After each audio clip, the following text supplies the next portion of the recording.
Siang, Pak. Siang. Oh, bisa dicek dulu sebentar. Mau kemana, Pak? Ke Bali, Pak. Oh, ke Bali. Ada acara apa? Acara event.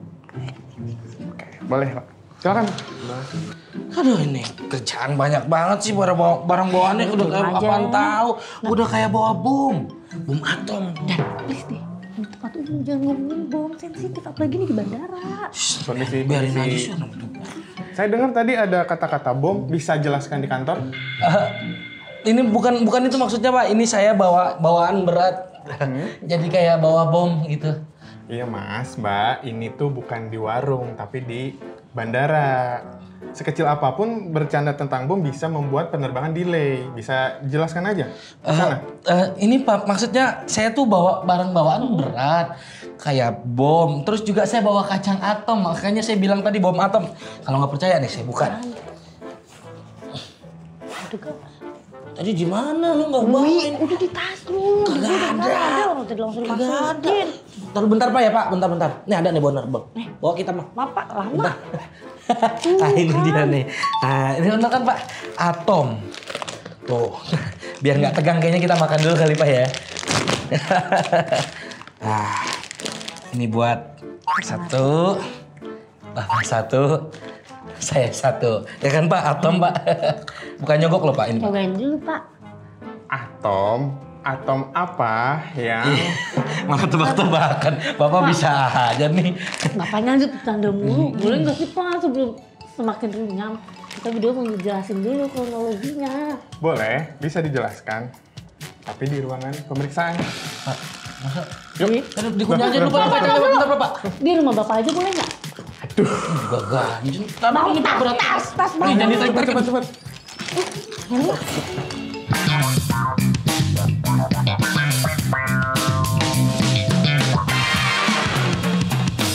Halo Sobat Damai, kembali lagi bersama saya Didin Syahidin di podcast Cafe Toleransi. Lagi-lagi publik dikejutkan dengan aksi tak bertanggung jawab. Seorang penumpang berteriak membawa bom di dalam pesawat Lion Air. Satu kalimat pendek tapi efeknya panjang. Apa itu? Penerbangan tertunda, penumpang panik, krunya kewalahan, dan bahkan mungkin bisa jadi trauma berkepanjangan. Nah, yang lebih parahnya lagi, saat video kejadian ini tersebar di media sosial, komentar-komentar lucu dan candaan justru mendominasi. Padahal kan ini bukan lelucon. Oleh karena itu, di episode ini kita akan tanya langsung dengan dua narasumber yang sudah kami terbangkan ke studio. Ada Mas Danang. Ya, halo Mas. Ada juga Prof. Effendi Ghazali.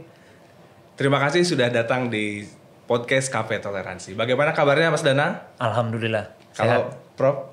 Iya kan sama, kami saling melengkapi merah putih nih katanya. Siap, betul. Kalau kelihatan di kamera bagus ya, merah putih ya. Melengkapi. Mari kita masuk ke pembahasannya ini, Prof.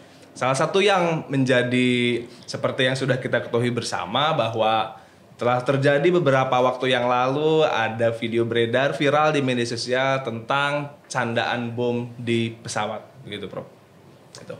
Dan entah kebetulan atau apa, ini seperti terulang. Ini seperti terulang kembali kejadian-kejadian sebelumnya. Nah, yang akan kita bahas kali ini seperti tahun 2018 ada 10 kasus bercanda bom di Lion Air. Dan dampaknya delay, panik, dan tentunya ada tindakan hukum. Bulan Agustus di tahun yang sama, PNS ditahan karena bercanda bom saat check-in. Tentunya dampaknya selain penahanan ada juga proses hukum. Dan di tahun 2025 di bulan Agustus ini viral video penumpang teriak bahwa ada bom gitu. Pesawat delay, penumpang panik dan ada ancaman hukum.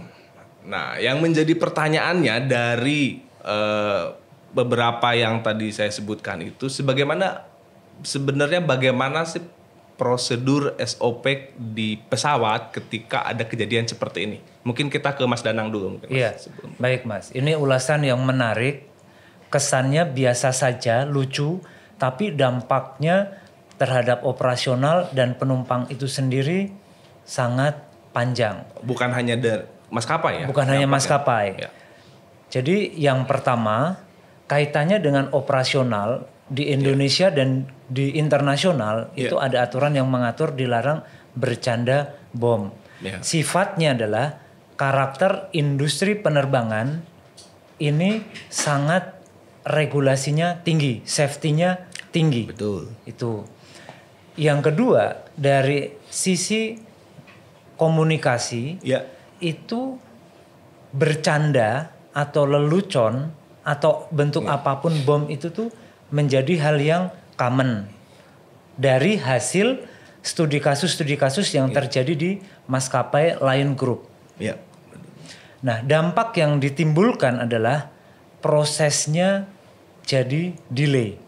Proses keberangkatan penerbangan dan rotasi pesawat itu akhirnya terganggu. Karena ketika ada pelanggan yang bercanda atau bergurau tentang bom, satu, semua penumpang dan kru harus diturunkan, dicek ulang. SOP-nya begitu ya? SOP-nya begitu. Yang kedua, barang bawaan juga harus diturunkan.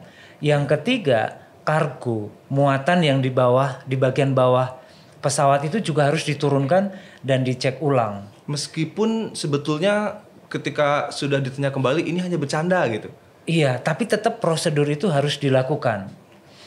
Kru sebenarnya harus mengkonfirmasi dan sudah mengkonfirmasi 3 kali untuk meminimalisir apakah yang diucapkan tadi itu sama dengan yang didengar.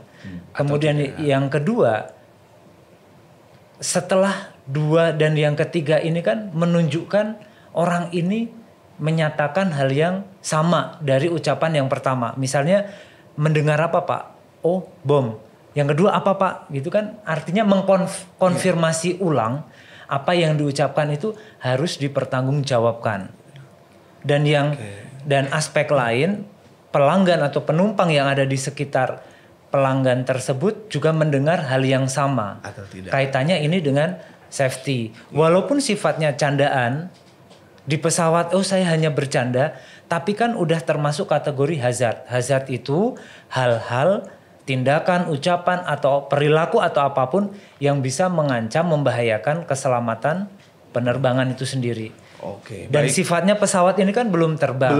Betul. Meminimalisir dampak-dampak lain, makanya harus diulang. Bahkan setiap detail pesawat itu harus dicek ulang.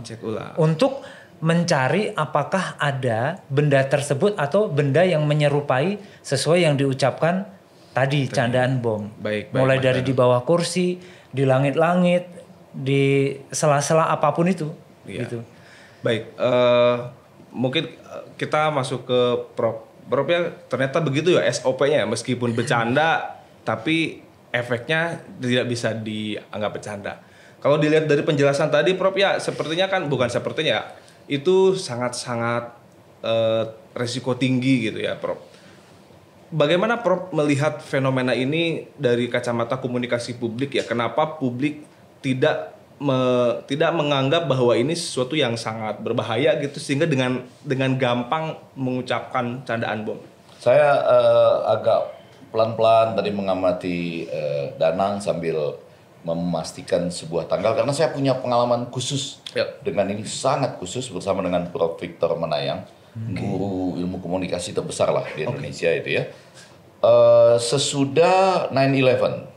Itu benar-benar ya 9 September 11 September 2001 ya, 9/11 itu 11 September. Nah, sesudah peristiwa itu selang 3-4 hari itu kami ada seminar di Kanada. Jadi walaupun itu sudah terjadi, kami tetap harus berangkat karena sudah komit.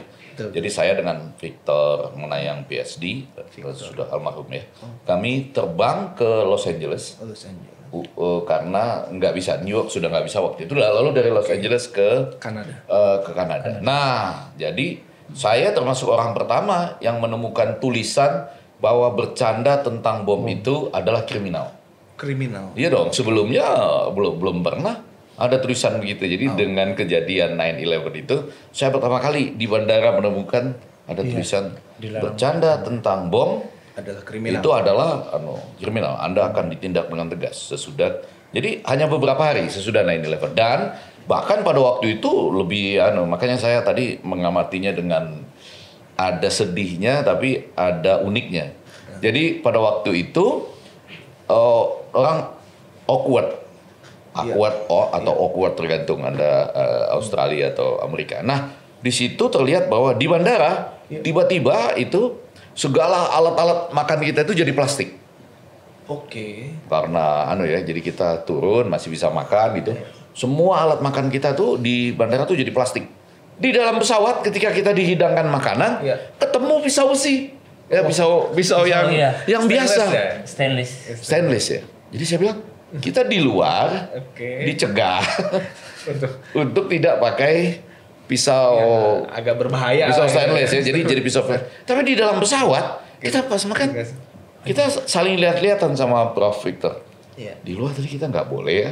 Sekarang dalam pesawat yang justru mencegah untuk tidak terjadi apa-apa. Kok kita ketemu lagi pisau? Nah, jadi situasi awkward, situasi yang tadi canggung itu berlanjut terus. Lama-lama kita mulai terbiasa dengan tidak boleh bercanda tentang bom. Itu menjadi peraturan yang sangat penting karena tadi prosedurnya banyak. Nah, tapi kenapa itu sekarang terjadi lagi gitu? Nah, ada 3 hal biasanya. Yang pertama memang seharusnya saya nggak tahu bagaimana caranya.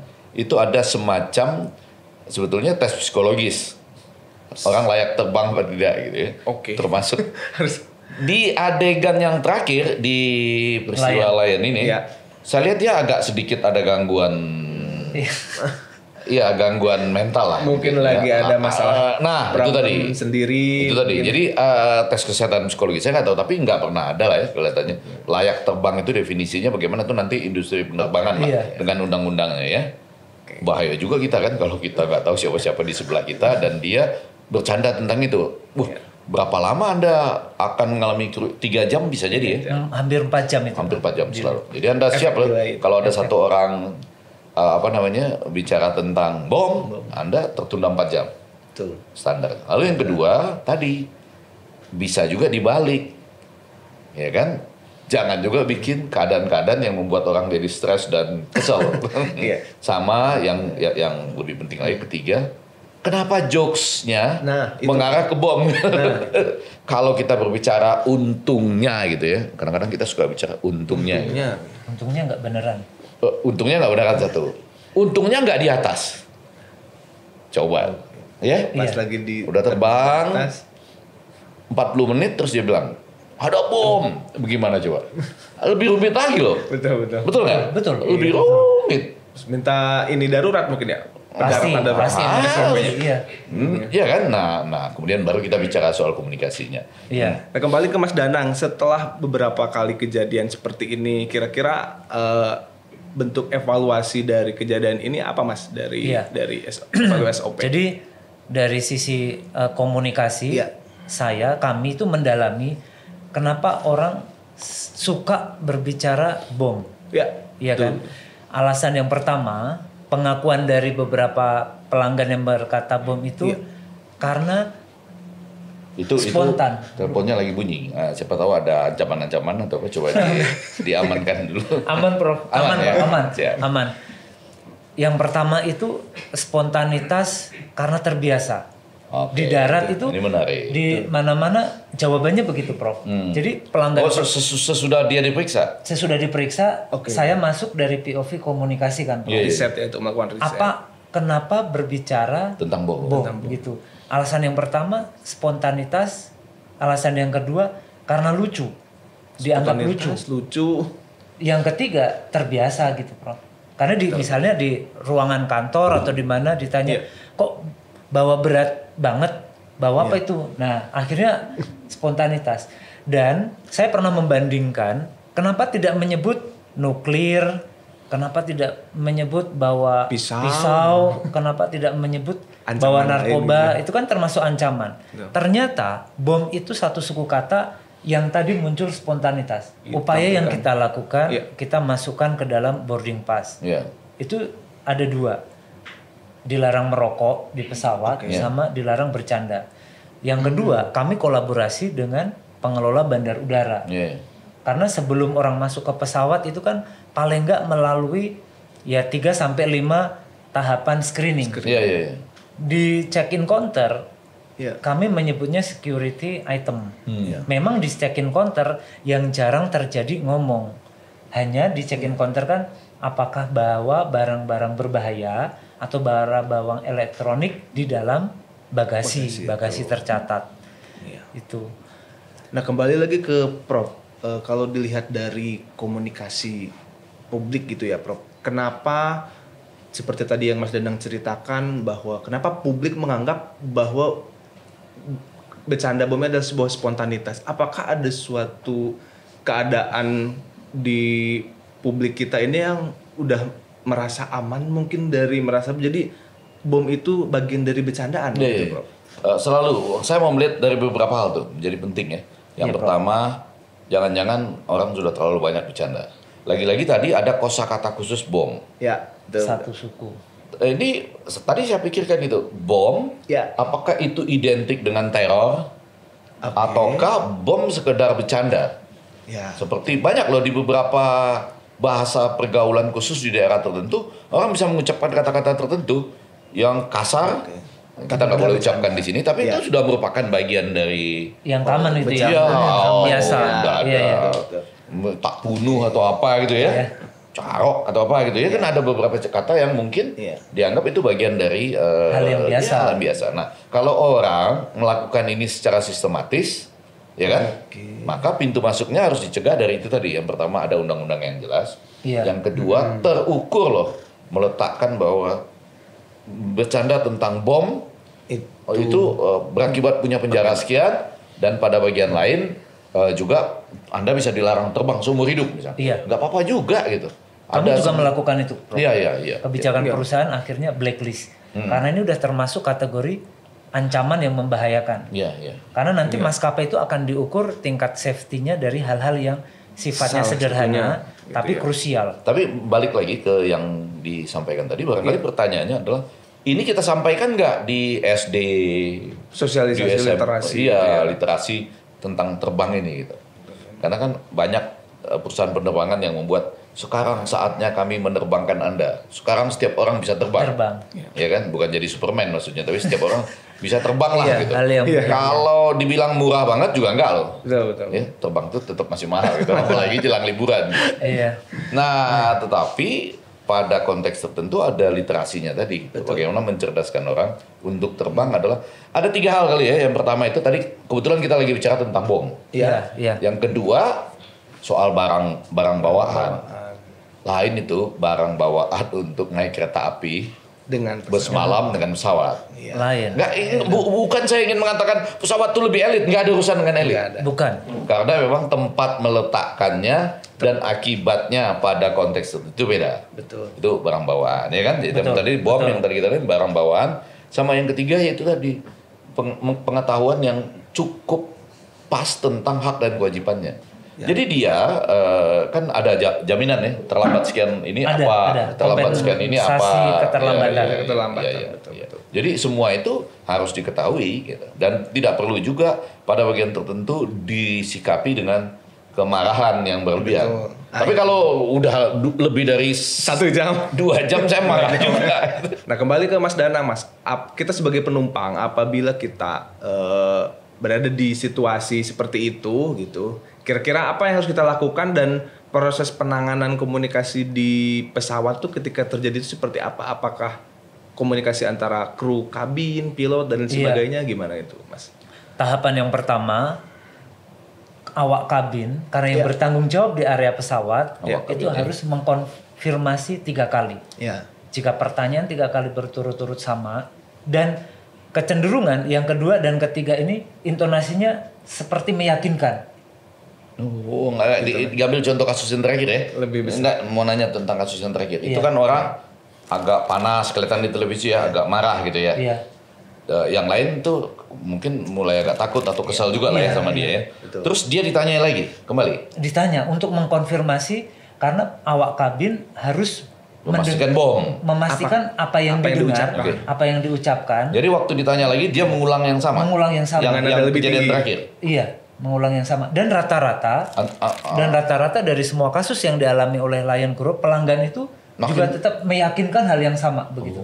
Oke. Yang lebih parah itu kasusnya 2018. Jadi kalau di simulasi akan tanya, Anda tadi mengucapkan bom gitu. Iya, Bapak mengucapkan apa, Pak? Oh, gitu, diulang ya. Diulang. Tadi 3 kita kali. tidak menanyakan bom ya. Tidak. Cuma Tidak. menanyakan Bapak tadi mengucapkan apa, Pak? Iya.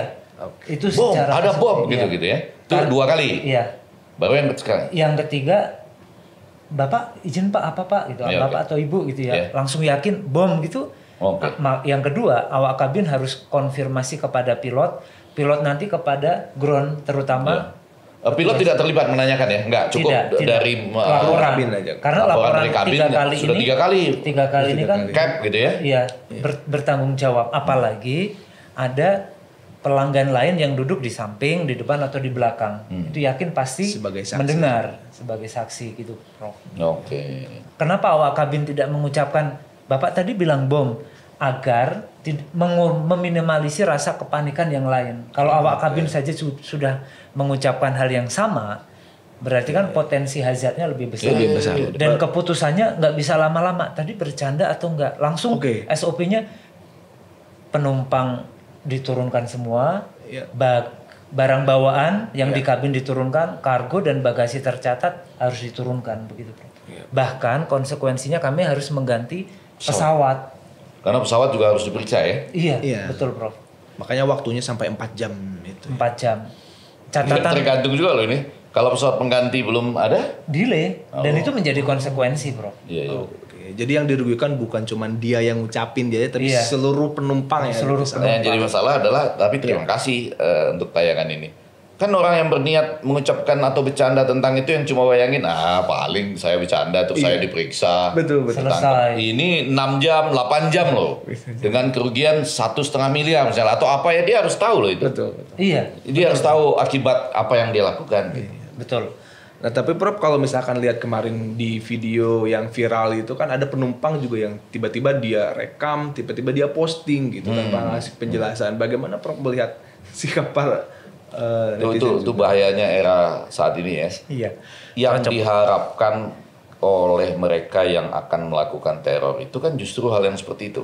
Betul. Saya setuju itu, Prof. Apalagi kalau ditambah dengan ada diulang-ulang, itu lebih meneror loh. Dan Dia- itu bisa mempengaruhi menjadi dari POV atau point of view pelanggan-pelanggan yang lain. Iya. Apalagi menyambung dari yang disampaikan Prof tadi, penggalan-penggalan video yang tidak ada narasinya Ya itu tadi. dari berbagai sisi akhirnya numpuk di sosial media. Iya.